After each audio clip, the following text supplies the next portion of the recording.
All of you know, especially Chad, winning isn't easy, and I think talked to the guys this morning, and I just reminded them of some of the things that have gone on as you watch a little bit of college football, and the ultimate.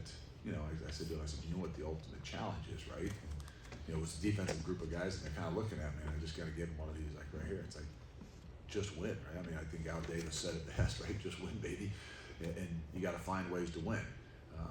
So we've got to make sure that we enjoy that and we recognize that, and we've done that.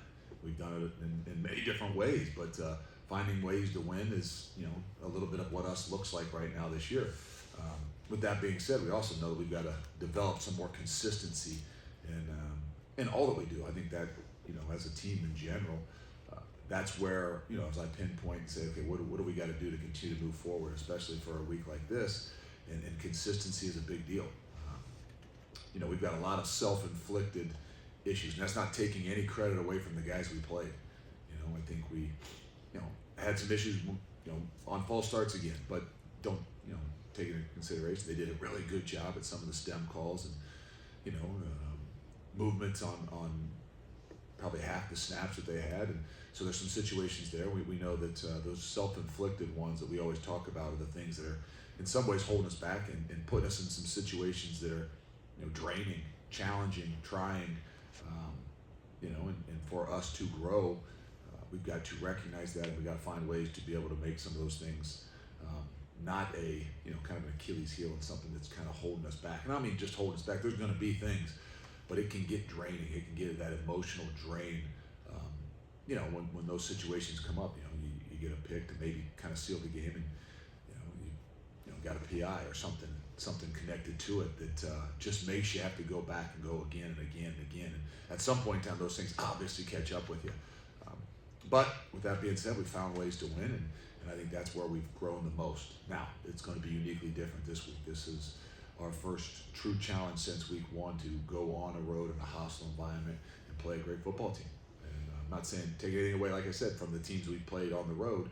They haven't been hostile environments since week one, and this will be that. So it's another challenge for us. That's probably the thing that us looks like more than anything with this group is they've found ways to rise to the challenge of whatever that takes. Questions? You guys talked a lot last year about the outside expectations, some of the weight of that sapping some of the joy out of the wins. Are you still feeling any of that, maybe from those outside expectations? Yeah, well, I don't know if it's out. I think I don't worry about outside expectations. I know our kids and everybody feels them.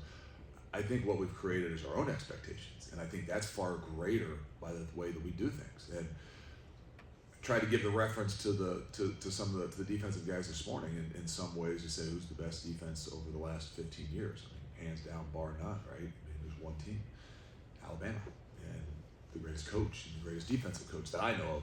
And 2 weeks ago, I had a game where he gave up 52. Not saying it's okay to give up 52, but the reality is, guys, that that's why we said you got to find ways to win. And regardless of what expectations are, whether they're play by play, week by week, series by series, game by game, you're going to get punched in the mouth, and you've got to find ways to react and respond. And we got to be able to do that. And so I think those realities of things are there, but I would say most of them are self-inflicted. At least that's what I feel like is the thing that's great about our program, but also the thing that's difficult about our program. Red zone offense has run a little hot and cold in stretches, and UCF's red zone defense has been one of the best in the country. How do you find a little bit more consistency in that specific phase? Not sure if the answer that you're looking for. Are you trying to get? I'm not trying to look for anything. Right. It still comes down. Yeah, it still comes down to the things you got to do. The things you do really well. And I haven't looked exactly at the statistics of them red zone wise. I know that in the past we have been a very good red zone offense and defense. We put a lot of time and effort. We go camp. We go every third day in the red zone. Sometimes you got to be able to adjust and adapt. And if it's not working as well, we didn't do a great job obviously this past week in the red zone. We get a turnover in the second series, and we had the ball on the 9-yard line, I think, to start the thing, and I don't think we gained a yard and kicked a field goal.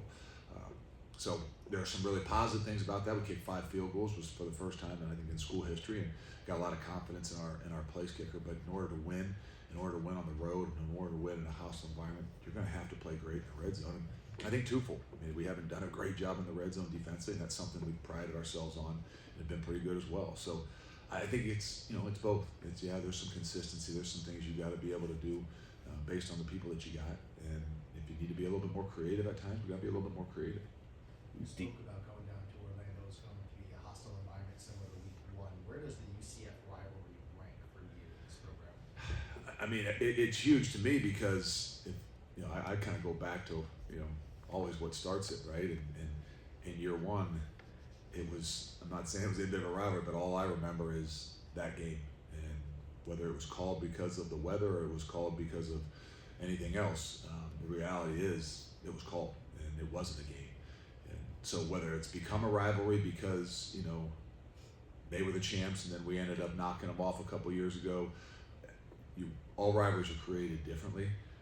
But to me, any team that has beaten us, any team that has embarrassed us like they did in year 1, that was something that will never go away from me. So in my own mind and my own heart, it's been a rivalry since then. But I would say I've got quite a few of those with anybody that's that's beaten us. But I do think obviously as everything moves forward too, I think you're going to see that this one is going to stay. This one is going to be created. And I think Chad might have a little bit of a hand in helping create that rivalry as he banters back and forth with people. But you know what? That's how rivalries are created. The only thing that's different from maybe the rivalry I've grown up with is, when you recruit against each other, that rivalry grows as well. So it's year round. We recruit a little bit against each other, but I don't know that it's like the home base for a lot of those things. But I think that's where they were created and they're started on the football field. They grow to some of this new age stuff, and then it's obviously when it becomes a recruiting rivalry at times too. It creates something throughout an entire year, and I think that's what's good for college football. They've got a quarterback who likes to run the ball as well. Do you feel better prepared for that, considering who you faced so far this year? Well, he's just going to be uniquely different than anybody else, probably that we faced as far as a running quarterback. It's great that we've seen, obviously, some of those situations. It's great that we've done well, and it's great that we've struggled a little bit because, we got to figure out, what's the best fit for us. And they'll do some things a little bit different. They'll adjust some things, obviously, like they do because they're really good coaches and players. But you know who the players are on their team, and the offense is going to run through him. Whether he's running a football, he's scrambling around, or he's making things happen with his feet and his arm. I think the entire first 7 games, help prepare you for whatever it is that you're going to see. It might be a little bit different. Might not be as many, shots down the field that we had prepared for last week. But if you neglect to prepare for those things, that's where some of their biggest plays have come as well. So I think the whole picture of it, the entire year from what we faced in week 1 to this past week, is what helps us grow and be able to adapt and put a plan in place. You talked about quarterback being obviously more highly scrutinized position. You've talked about how Ben has played. How do you feel like he's handled some of that scrutiny, or back to outside expectations again? I don't see any change in Ben. I really don't. I can't tell you that he doesn't see and feel and hear, but if people ask me what's the greatest attribute of Ben, I would say his maturity, his ability. When he was mature when he walked in the door here 5 years ago. He was mature when he walked out of the door here a couple years ago, and he was even more mature when he walked back in the door here. And so I would expect that regardless of whether it's really positive or negative, that he's going to take it with a grain of salt. It's not that he doesn't see it, it's not that he doesn't hear it, but I know he's mature enough to be able to handle it. And I say that because I have not seen whether it's been a demeanor, I haven't seen a body language, I haven't seen anything any different. And I complimented more than anything, in my mind, I don't know if I said it after the game as well, is you could watch a few drop balls, maybe really good catches, different things, where even in spring ball, I could tell the difference when a kid dropped the ball and when he didn't. And sometimes the reaction or demeanor of Ben, and we had talked about that. I watched the entire game. I didn't see one difference in how he handled a guy that maybe caught a great ball or dropped the ball or something that should have happened that didn't happen. And I just say, what, he's continuing to grow. He was mature before, he's even more mature. He's handling this thing, and I would expect that he can handle all these outside opinions if needed the best way possible. The 2 or 3 weeks prior to this Saturday, UCF looked like they were gaining a lot of steam and building momentum, and then obviously they had a rough one at ECU. Is that kind of a perfect example of every Saturday? I do. I think it is. I think some people neglect to think that because our league or it's not. The league is. You guys don't have to play as. I mean, the reality is, there's a lot more parity in what it is we're seeing throughout the country. I still would tell you that there's probably a top 6 or 8, that maybe are talented different than everybody else.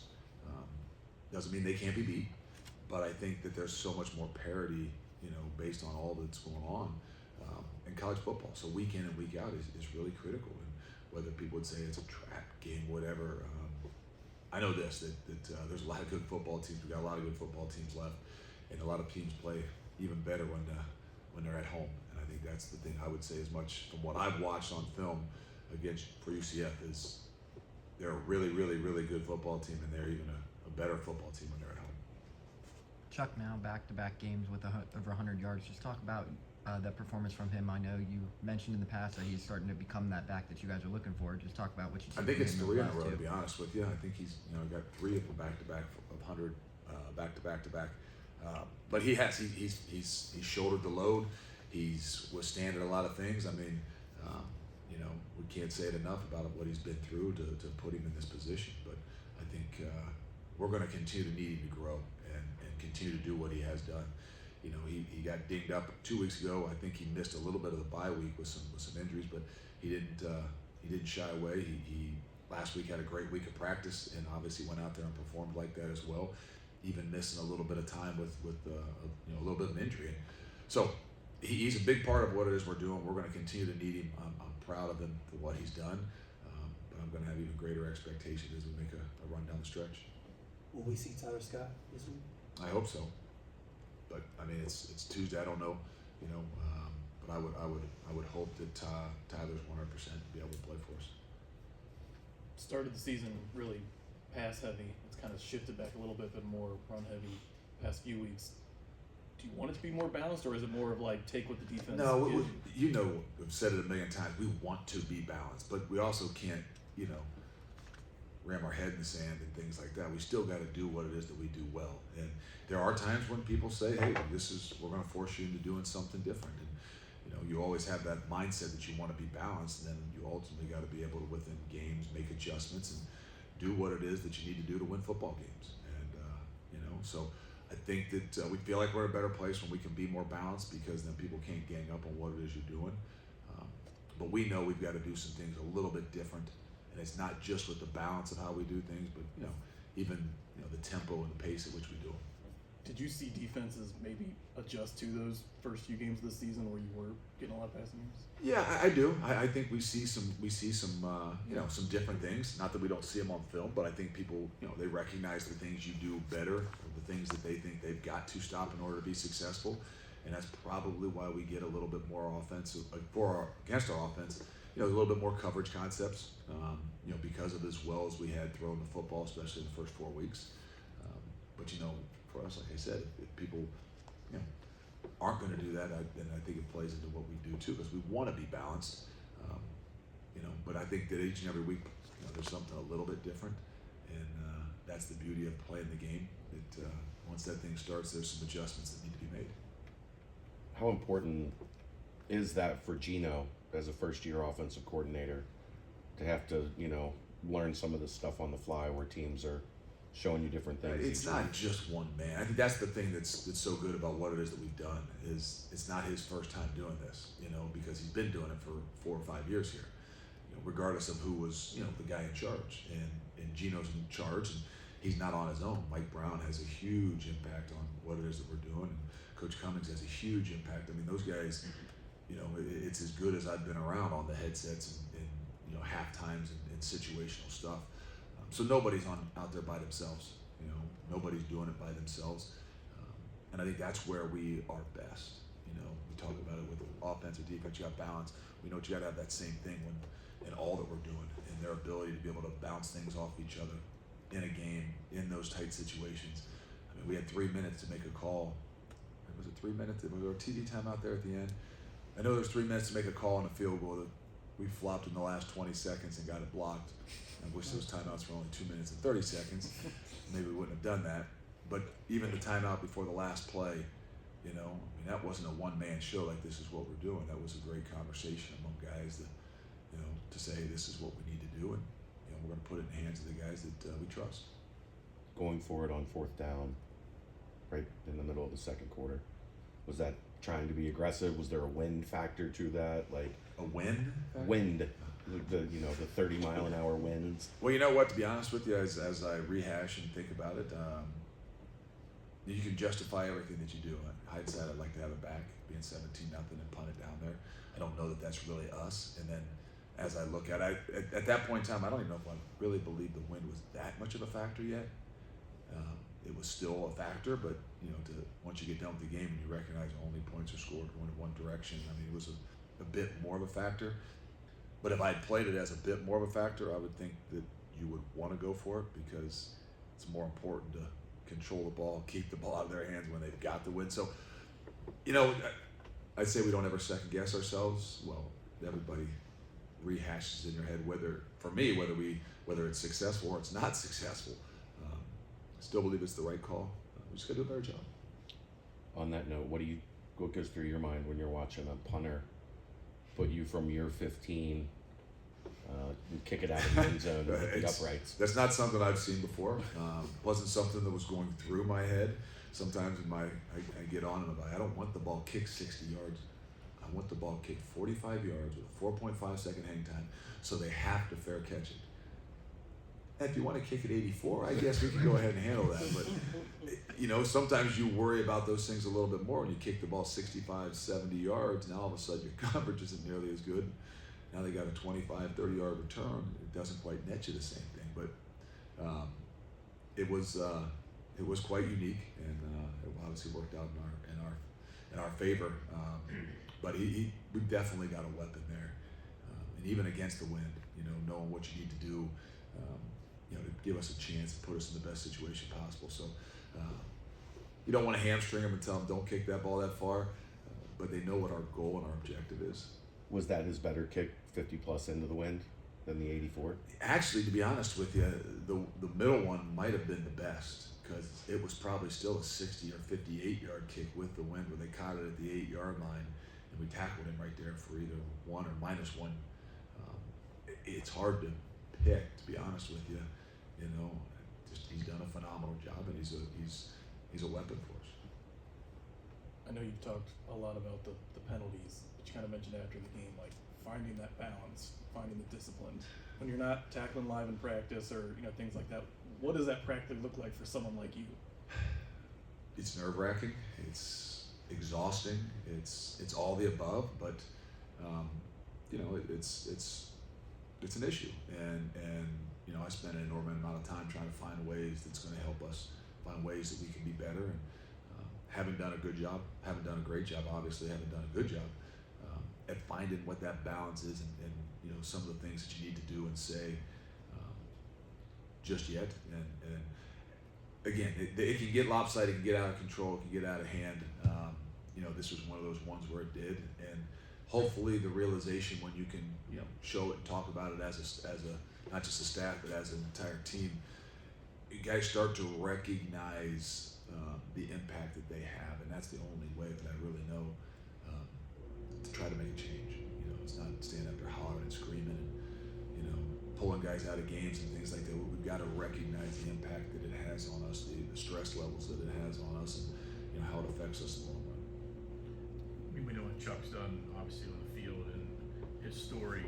Do you reference him when you're talking about it? Do the players look at him as like a guy who's really persevered and someone who kind of sets up a leader? I mean, he's a leader in that way alone, not just by what he's doing on the field this year. Well, that's, of course, I think that's the great story behind it, that those guys that are sitting in these first two rows know where he's been and what he's done and how he's had to do it.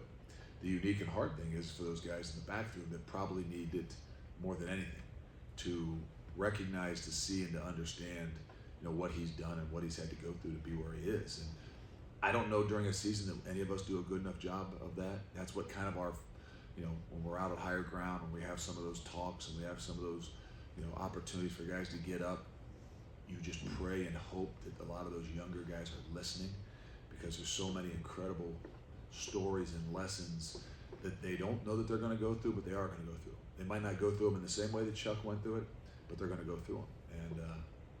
And as he gets done and wraps up, he'll be a legend in our own program, just about how he's handled things and how he's done them. And the guys that I think that are actually been along with it, they'll be impacted no matter what it is from how he's done it, what he's done. And not just because he's having success, not just because he's got 3 100-yard games, but because of how he's done it too, because of what he means inside that locker room, whether he only had 50 or 60 yards or he was the change of pace back, because he's done it in the best way possible with the right attitude. The team put out the video of the post-game locker room celebration. I know you don't care about the win record, but what is the reaction from the team and the players in that moment mean to you? Well, it was awesome.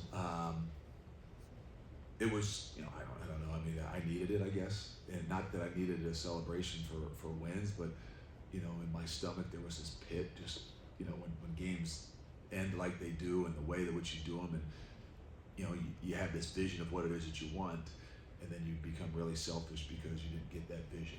And not that a celebration changes it, but to see those guys not just excited about winning, but obviously what our program has done, gave me a good shot of reality. Of hey, reminding myself of how hard it is to win, and you gotta enjoy the things that we have created, and especially enjoying with the people that have created them. So I think it went far beyond however many games it is or was, as to even teach an older guy a new lesson to say, hey, you better enjoy what it is that we have in front of us. And if I had to learn that from some 18 to 22-year-olds, I had to learn that from some 18 to 22-year-olds. I don't know if you're allowed to listen to podcasts under your rock, but Depends. have you caught the Kelsey Brothers new show yet? And whether you have or haven't, how important is it to have those two guys associated with the program the way that they are, and becoming even bigger stars? And as the world turns, right, as this college football grows and all that grows, as our program is going to continue to grow and has to grow, you need ambassadors. You need those guys that are out there in front, because when you're trying to do it all yourself, it's really difficult. And to have those guys being in the position that they are, doing what it is that they're doing, and now having a podcast and things like that, great. It does nothing but really increase, I say the value, but our brand and what it is we're doing, because that's where this thing is going. It is about recruiting. It's about growing, and we know if you're not growing, you're dying, and we can't just do it by ourselves.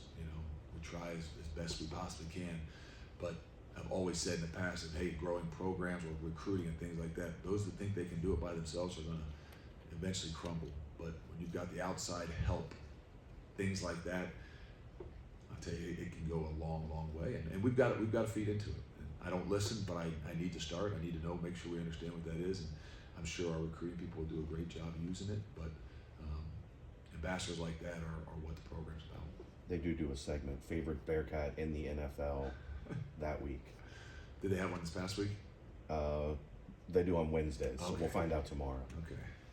That'd be some good pick. I think somebody had like 10 tackles or something. We haven't found out yet, but Travis, I'm sure, might pick himself. There you go. I don't know how many times you're allowed to actually select yourself, but that's okay. It's their show. Lastly, Coach, did you hear from anybody in your past coaches you've worked with, anybody who reached out to you after the milestone you had this weekend? I don't answer a whole lot of that.